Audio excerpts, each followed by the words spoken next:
आदि ग्रहों तक पहुंचने की कोशिश कर रहे हैं। अनेक आकाश पिंडों के विषय में जानकारी एकत्रित कर रहे हैं, परंतु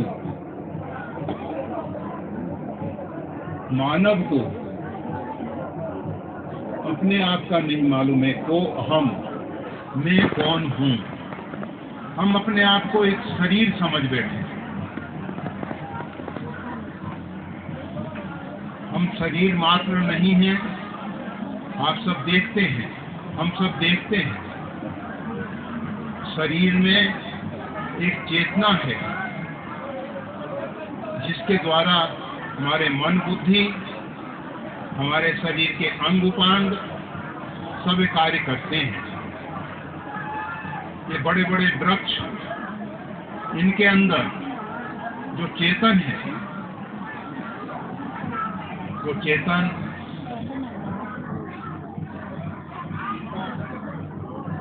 जब उसमें से निकल जाता है, अर्थात वृक्ष मर जाता है, वृक्ष सूख जाता है,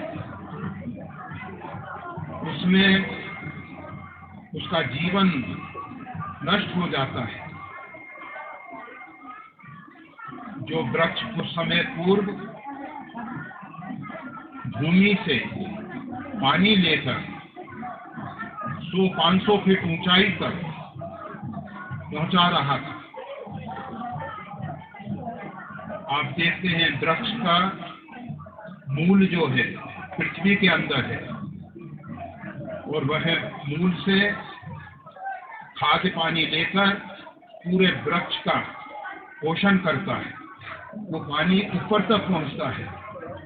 कुछ ऐसी भी वनस्पतियां हैं, आप सब पूजा में देखते हैं, नारियल का उपयोग होता है जिसको श्रीफल कहा जाता है। वो नारियल भूमि से पानी लेके ऊपर फल में पहुंचा देता है। फल को तोड़ के देखेंगे, उसमें पानी भरा हुआ है। वो पानी नीचे से ऊपर तक कैसे पहुंचा? जब हम जल को एक लेवल से दूसरे लेवल तक पहुंचाना चाहते हैं, एक स्तर से दूसरे स्तर तक पहुंचाना चाहते हैं, तो हमको एक पंप की जरूरत पड़ती है जिससे वो जल ऊपर पहुंचता है। परंतु उस वृक्ष में वो चेतना उस जल को नीचे से ऊपर तक पहुंचाए।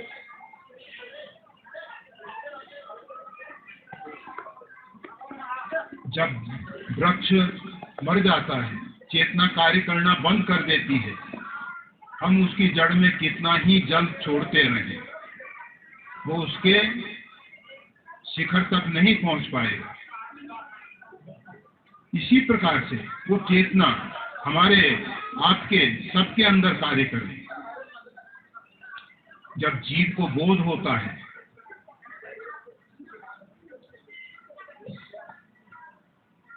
को हम मैं कौन हूं, वो अपने आप में शोध करता है। वो देखता है कि मैं हाड़ मांस का पुतला शरीर नहीं हूं, ये शरीर मेरा है। जिस प्रकार से हम वस्त्र धारण किए हुए हैं, वस्त्र हमारा स्वरूप नहीं है।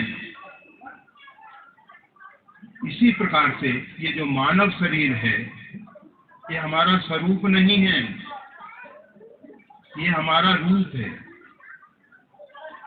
इसी प्रकार से उस परमात्मा के असंख्य अनंत रूप हैं। अनेक रूप रूपाए विष्णवे प्रभु विष्णवे। परमात्मा अनेक रूप में स्थित हैं। उन्हीं रूपों के अंतर्गत भगवान श्री राम महाराज दशरथ के पुत्र बने। परंतु परमात्मा का जो स्वरूप है, उसके विषय में महर्षि वाल्मीकि ने कहा, चिदानंदमय देह तुम्हारी विगत विकार जान अधिकारी।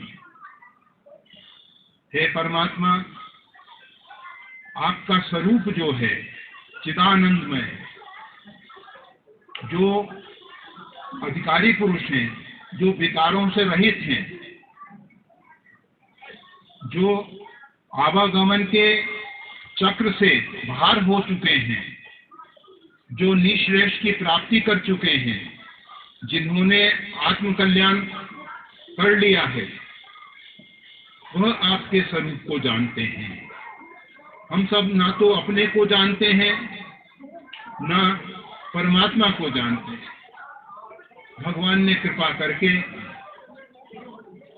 हमको मानव जीवन दिया, कबहू भी कर करना नर देहि। परमात्मा की कृपा से हमको मानव जीवन मिला है। इस मानव जीवन का ध्येय क्या है, उद्देश्य क्या है, इसका लक्ष्य क्या है? इस मानव को परमात्मा ने परम सुख, परम शांति की प्राप्ति के लिए भेजा है। आप सब परम सुख, परम शांति की खोज में हैं। जिसके पास जितनी सुविधाएं हैं, आज भौतिक सुविधाएं दिन प्रतिदिन बढ़ती जा रही हैं।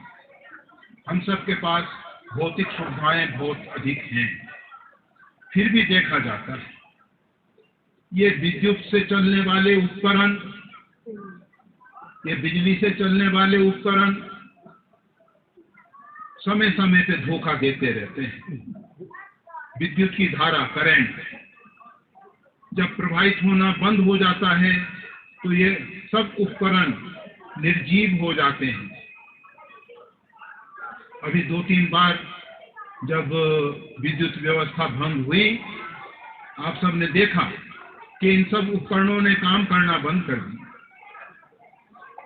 इसके अंदर एक करंट, एक धारा है जो इन उपकरणों को जीवित रखे, और ये धारा पावर हाउस से जुड़ी होती है, जहां विद्युत उत्पादन होता है। उससे बीच में सब स्टेशन पे होते हुए हम सबके गांव घरों तक पहुंचती है। अगर रास्ते में ये धारा कहीं भी टूट गई, किसी भी कारण से बीच में कोई अवरोध आ गया, तो ये सब उपकरण बेकार हो जाते। इसी प्रकार से वो जो चेतना है, जिसको हम परमात्मा कहते हैं, जिसका श्रीमद् गोस्वामी तुलसीदास जी ने वर्णन किया है, विषय करण सुर जीव समेता, सकल एक से एक सचेता, सबकर परम प्रकाशक जोई, राम अनादि अवधपति सोई। वो परिपूर्णतम ब्रह्म परमात्मा श्री राम, वही अवधपति होते हैं। क्यों होते हैं? भक्त उनकी प्राप्ति के लिए साधना करता है। बहुत से लोग कहते हैं कि परमात्मा जो है साधन साध्य नहीं है। हम भी इस बात को स्वीकार करते हैं। आपको मालूम है, आज बुद्ध पूर्णिमा का दिन है। सिद्धार्थ गौतमी पुत्र, उनकी माता का नाम गौतमी था, जिससे उनको गौतम बुद्ध कहा गया। उन्होंने बोध की प्राप्ति की, ज्ञान की प्राप्ति की, आत्मज्ञान। उन्होंने जाना मैं कौन हूं, मैं किस लिए पृथ्वी पे आया हूं, और फिर वो बाद में भगवान बुद्ध कहलाए। पहले एक साधारण राजा के पुत्र, हम सब भी नर से नारायण तक पहुंच सकते हैं। हम सब की जो जीवन यात्रा है, परमात्मा ने हमको कृपा करके ये जो मानव जीवन दिया है, इसके द्वारा हम बुद्धत्व की प्राप्ति कर सकते हैं, बोध की प्राप्ति कर सकते हैं, ज्ञानार्जन कर सकते हैं। और इस ज्ञान से हम अपने आप को जानते हैं। बहुत से भाई बहन सोचते हैं कि जब ज्ञान ही जीवन में पाना है तो ये यज्ञ अनुष्ठान इत्यादि क्यों, ये जो यहाँ आयोजन हो रहा है श्री राम महायज्ञ का।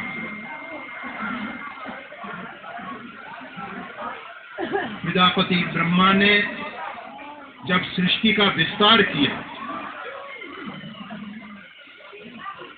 प्रजापति ब्रह्मा ने देवताओं को, मानव को और 84 लाख प्रकार के शरीरों को प्रकट किया। बहुत से लोग डार्विन की थ्योरी को मानते हुए क्रमिक विकास की बात सोचते हैं।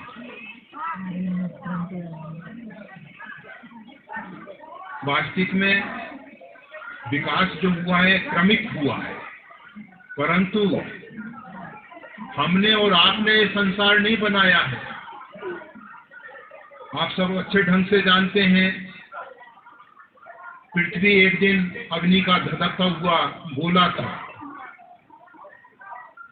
जैसे सूर्य जिसमें ये भिन्न भिन्न धातुएं जो हैं गैस रूप में, वायु रूप में, उनमें परमाणु विस्फोट होते हैं जिससे इतनी ऊर्जा निकलती है। सूर्य हमसे बहुत दूर है, 1,86,000 मील प्रति सेकंड से चलने वाला प्रकाश हमारी पृथ्वी पे 8 मिनट में पहुंच पाता है। वहां इतनी ऊर्जा निकल रही है, वो ऊर्जा पृथ्वी पे आती है, इससे हमको जीवन प्राप्त होता है। हमने पृथ्वी पे सूर्य को नारायण के रूप में देखा, अग्नि को नारायण के रूप में देखा। ये सब हमको ऊर्जा प्रदान करने वाले हैं। इनकी ऊर्जा से हम सबके शरीर संचालित होते हैं। तो हम आपको बता रहे थे यज्ञ के विषय में। यज्ञ जो है, जैसा अभी हमारे आचार्य श्री परमेश्वर दास जी ने आप सबको बताया, यज्ञ जो है परमात्मा का ही स्वरूप है और आप सबको ये विदित ही है। परमात्मा श्री राम यज्ञेशम यज्ञ पुरुषम यज्ञ पालन तत्परम, वो साक्षात यज्ञेश हैं, यज्ञ के स्वामी हैं, यज्ञ पुरुष हैं, यज्ञ पालन तत्परम, और यज्ञ का स्वयं पालन करते हैं। आपने रामचरितमानस में, वाल्मीकि रामायण में और भी बहुत सी रामायण है, रामायण सतकोटि अपारा, उन सब ग्रंथों में पढ़ा होगा अथवा सुना होगा कि राम का जो आविर्भाव होता है यज्ञ से होता है। श्रृंगी ऋषि ने महाराज दशरथ के निवेदन करने पर पुत्रेष्टि यज्ञ की, और उस पुत्रेष्टि यज्ञ से अग्निदेव चरु लेकर, और उस चरु से उनकी जो प्रधान नारियां हैं महाराज दशरथ की, जो प्रधान रानियां थी, उनको हविष्य, उनको वो चरु, वो पायस विभाजित किया गया। उससे 4 राम, लक्ष्मण, भरत, शत्रुघ्न के रूप में 4 पुत्र प्राप्त हुए। यज्ञ उस परमात्मा को भूमंडल पे प्रकट करने के लिए बाध्य कर देता है। मंत्रों में वो ताकत है, वो शक्ति है। मृतक जियावन गिरा से जो मुर्दों में जान डाल देती है। मंत्रों के अधीन ब्रह्मा विष्णु महेश हैं। मंत्रों के अधीन देवता हैं। ये जितना भी आधिभौतिक जगत है, ये अधिदेव के द्वारा पोषित होता है। जैसा हमारा शरीर जीवात्मा से संचालित हो रहा है, इसी प्रकार से वृक्ष वनस्पतियों के भी देवता हैं। वन देवता, ग्राम देवता, नगर देवता। हम सब गृह निर्माण करते हैं, वास्तुदेव का पूजन करते हैं, वास्तुदेव को अनुकूल बनाते हैं, गृह देवता को अनुकूल बनाते हैं। जिन घरों में वास्तुदेव संतुष्ट नहीं होते, उनके घर में कलेश होता है, अशांति रहती है। नाना प्रकार के सुख सुविधाओं के होने पर भी, धन वैभव होने पर भी शांति नहीं। क्यों? क्योंकि वास्तुदेव को अनुकूल नहीं बनाया गया। भगवान श्री राम ने वन में पर्णकुटी निर्मित होने पर वहां वास्तु पूजन किया, और वास्तु पूजन करने से वास्तुदेव संतुष्ट हुए। वो परमात्मा भी जब भूमंडल पे आते हैं तो एक मर्यादा बनाता। मातृ देवो भव, पितृदेवो भव, आचार्य देवो भव, आतिथ्य देवो भव, परस्पर देवो भव, और सबसे अंतिम में आत्म देवो भव। ये क्रमशः सोपान है। तो भगवान श्री राम प्रातः काल उठकर रघुनाथा, माता पिता गुरु नाभई माथा, ये सब रामचरित में आप सबने पढ़ा है। तो हम मुख्य बात यज्ञ के माध्यम से आज आप देख रहे हैं, गौ घृत से आहुति दी जा रही है, हवन सामग्री से आहुति दी जा रही है।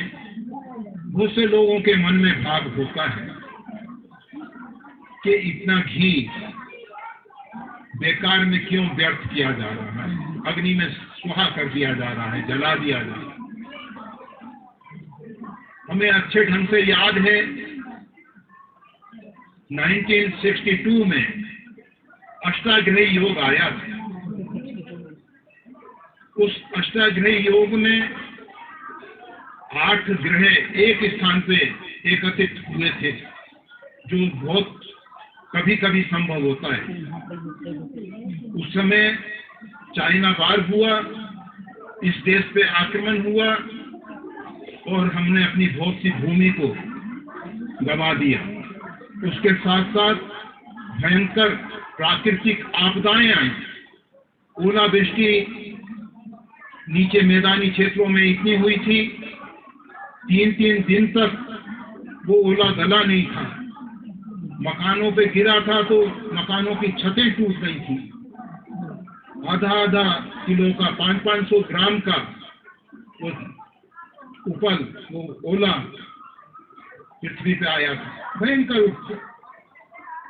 अनेक प्रकार के उस समय बहुत बड़े बड़े यज्ञ अनुष्ठान हुए थे। उस समय पंडित जवाहरलाल नेहरू देश के प्रधानमंत्री थे। उन्होंने कहा था कि इतना घी जो अग्नि में सुहा किया गया, ये अगर गरीबों को खिला दिया जाता तो अच्छा होता। बहुत से तार्किक लोग, बुद्धिजीवी लोग इस प्रकार की बातें करते हैं, परंतु हम आपको बता देना चाहते हैं, एक मिर्च अगर आप खाएंगे तो उसका प्रभाव आप तक सीमित रहेगा। उस मिर्च को अग्नि में छोड़ दीजिए, उसके कण सूक्ष्म होके वायुमंडल में फैलेंगे, दूर दूर तक बहुत से लोग प्रभावित हो जाएंगे। हम जो अग्निहोत्र के द्वारा हविष्य अग्नि के मुख में दे रहे हैं, वो घृत, वो औषधि युक्त हविष्य पूरे वायुमंडल को पवित्र कर रहा है। ये वायु में मिल जाता है और उससे समय आने पे वृष्टि होती है। वृष्टि से वनस्पतियां पुष्ट होती हैं, वनस्पतियों को हम सब ग्रहण करते हैं। गौ माता घास चरती है और दुग्ध, दही, घृत इत्यादि जो तैयार होते हैं, गाय के शरीर में वो दूध घास और चारे से तैयार हो जा रहा है। आज हम कोई यंत्र बनाएं और उसमें इस प्रकार का घास और चारा डाल दें और हम चाहें कि दूध हमको प्राप्त हो जाए, तो नहीं प्राप्त हो सकता। वैसे सिंथेटिक दूध पश्चिमी उत्तर प्रदेश में, अभी तो उत्तर प्रदेश और उत्तराखंड में विभाजन हो चुका है, परंतु जो मैदानी क्षेत्र का पश्चिमी उत्तर प्रदेश कहलाता है, उसमें ये सिंथेटिक दूध और भी देखा जाता है, मावा, पनीर इत्यादि सब में मिलावट अनेक अनेक ढंग से तैयार कर रहे हैं, घी भी तैयार कर रहे हैं, परंतु उनमें शरीर को नुकसान पहुंचाने के अतिरिक्त कुछ नहीं है। तो ये यज्ञ से संपूर्ण विश्व ब्रह्मांड पुष्ट होता है। विश्व ब्रह्मांड को पुष्ट करने के लिए यज्ञ, देवता संतुष्ट होते हैं, वस्तुएं वायुमंडल के द्वारा, वनस्पतियों के द्वारा हम सबको प्राप्त होती है। यज्ञ के पीछे बड़े पवित्र उद्देश्य हैं। इन यज्ञों के माध्यम से तामसी शक्तियां भी बहुत जागृत होती हैं। रावण, मेघनाथ जो है यज्ञ करता था, उसमें जीवित बकरे को हवन कर देता था, उससे उसको एक विमान, एक रथ प्राप्त होता था जिसमें वो अदृश्य होके, मंदोदरी भी यज्ञ करती थी। बहुत से लोग कहते हैं माता बहनों को यज्ञ इत्यादि का अधिकार नहीं, परंतु प्राचीन आर्ष ग्रंथों में देखा जाता है मंदोदरी यज्ञ करती है। वैसे आप सबको बता दिया जाए तो अच्छा होगा। हमारे वेदों की 26 महिलाएं दृष्टा ऋषि हैं। गार्गी, नेत्री, लोपामुद्रा इत्यादि। हमारे इस भारत में नारी का सम्मान होता है। मनुस्मृति में स्पष्ट लिखा है, जिस राष्ट्र में, जिस प्रांत में, जिस ग्राम में, जिस परिवार में नारी अपमानित होती है, वो परिवार, वो राष्ट्र बर्बाद हो जाता है। हम सब भारत में नारी सम्मान, पहले समय था राजाओं के साथ उनकी सहधर्मिणी राज सिंहासन पर बैठती थी। आज भी हम देख रहे हैं जितने भी यज्ञ इत्यादि पवित्र कार्य होते हैं, उसमें सहधर्मिणी आवश्यक है, उसके साथ उसकी अर्धांगिनी बैठती है। उसके बिना कोई धार्मिक अनुष्ठान पूरा नहीं होता। माताएं जो हैं बच्चों को संस्कार देती हैं, बच्चों को गर्भ में रखकर वो संस्कार दे देती हैं। आप सबने प्रहलाद का चरित्र सुना है, राक्षसों के बीच में रहने वाला प्रहलाद।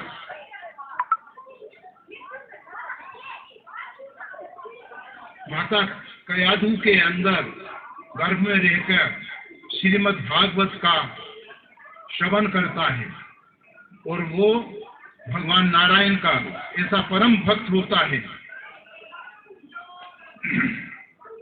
जिसको राक्षस, जिसका पिता हिरण्यकशिपु भगवान का विरोधी है, वो भी उसको भगवान की भक्ति से विचलित नहीं कर सका। तो ऐसे ये संस्कार होते हैं। हम आज ज्यादा समय नहीं लेंगे, वैसे अभी ये कार्यक्रम 11 मई तक चलने वाला है। हमारे देश में जो विशिष्ट महापुरुष संत हैं वो इसमें पधार रहे हैं। जैसा आप सबको बताया गया कि कुछ आ गए हैं, कुछ आ रहे हैं, कुछ आने के लिए आयोजन कर रहे हैं। इस प्रकार से बहुत से महापुरुष आएंगे और उनके वचनामृत हम सुनेंगे, हम समझ सकेंगे, यज्ञ का रहस्य समझ सकेंगे, अपने आप को जान सकेंगे, हमारा क्या कर्तव्य है, हमें किस लिए इस भूमंडल पे भेजा गया है। अभी यज्ञ का कार्यक्रम प्रारंभ हो चुका है। ये सत्संग का जो समय है वो मध्याह्न में 12 से 2 तक रखा गया है। 2 के बाद फिर यज्ञ का कार्यक्रम प्रारंभ हो जाता है। वैसे यज्ञ के अंतर्गत ये जो सत्संग प्रवचन इत्यादि है ये उसका मुख्य भाग है। इसके बिना हम नहीं समझ पाएंगे कि ये यज्ञ इत्यादि क्यों किए जाते हैं, हमको भगवान ने मानव जीवन क्यों दिया है, वो परमात्मा भूमंडल पे किस लिए अवतरित होता है, जो सर्वव्यापक है, विभू है, वो इस पृथ्वी पे क्यों और कैसे आते हैं, इन सब विषय में हम सब श्रवण करेंगे। ब्रह्म निरूपण धर्म विधि वर्णय तत् विभाग।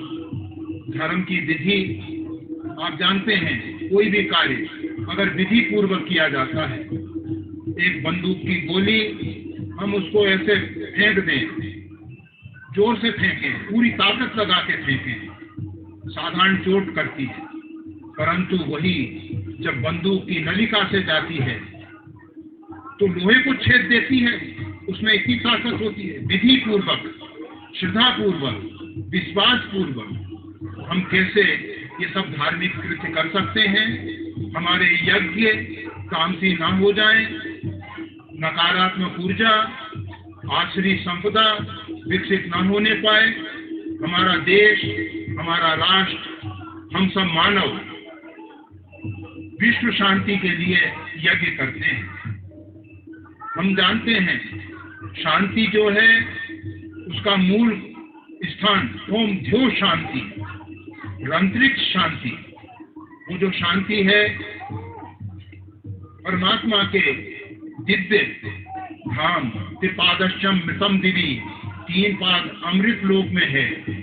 वही शांति अंतरिक्ष में आती है। आप देखते हैं सूर्य के अंदर जो हलचल होती है, अशांति होती है, उसका असर हमारी बुद्धि पे होता है, सभी मानव मात्र की बुद्धि पे होता है, इन जलाशयों पे होता है, इन वनस्पतियों पे होता है। आज विज्ञान ने सब प्रत्यक्ष करके दिखा दिया है कि किस किस प्रकार से सूर्य की अंदर होने वाली जो हलचल है, अशांति है, उसका परिणाम पूरे भूमंडल को और भी आकाश में जो अनेक पिंड हैं जो सूर्य के इर्द गिर्द घूमने वाले हैं, और ऐसे असंख्य सूर्य हैं, अनंत निहारिकाएं हैं। तो वो जो शांति है अंतरिक्ष में आती है, अंतरिक्ष के बाद पृथ्वी पे आती है। हम विश्व शांति की बात करते हैं, हम सार्वभौम शांति की बात करते हैं। यज्ञ के पीछे सार्वभौम शांति जो है हमारा परम उद्देश्य है। आकाश में भी, अंतरिक्ष में भी शांति हो, पृथ्वी पर भी शांति हो। देश आज आप देख रहे हैं, यूक्रेन और रूस, सोवियत संघ किस प्रकार से युद्ध के द्वारा कितनी बड़ी संपदा को बर्बाद कर रहे हैं। राष्ट्र भी बर्बाद हो रहा है और कितना धन वैभव बर्बाद हो रहा है। हम चाहते हैं ये जो धन वैभव है मानव मात्र की उन्नति में सहायक है, मानव मात्र के पोषण के लिए, मानव मात्र की शांति के लिए उपयोग में लाया जाए। उस हेतु इस परम पवित्र यज्ञ का आयोजन हुआ है। तो बस अभी आप कुछ दिनों तक बराबर सत्संग लाभ लेते रहेंगे। समय पे आप सब भी उपस्थित होंगे, हम सब भी समय पे उपस्थित होंगे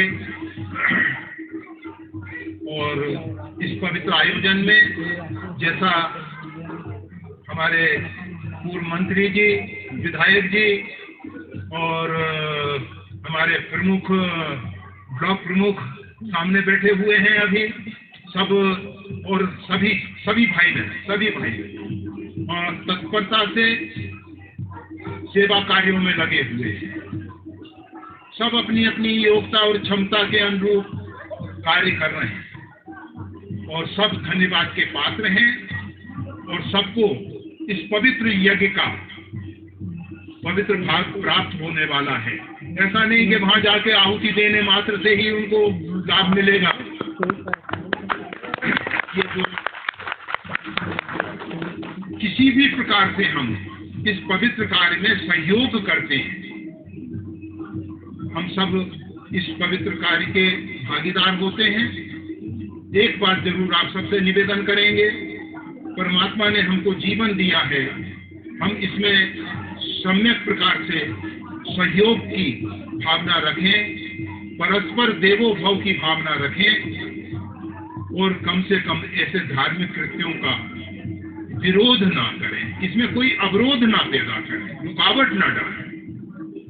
अगर हम किसी प्रकार से इसमें अवरोध डालते हैं, रुकावट डालते हैं, तो हम परमात्मा के द्वारा, प्रकृति के द्वारा क्षमा नहीं किए जा सकते। इसलिए परमात्मा ने कृपा की है, इस पवित्र कार्य को सब मिलके करें। जय श्री राम।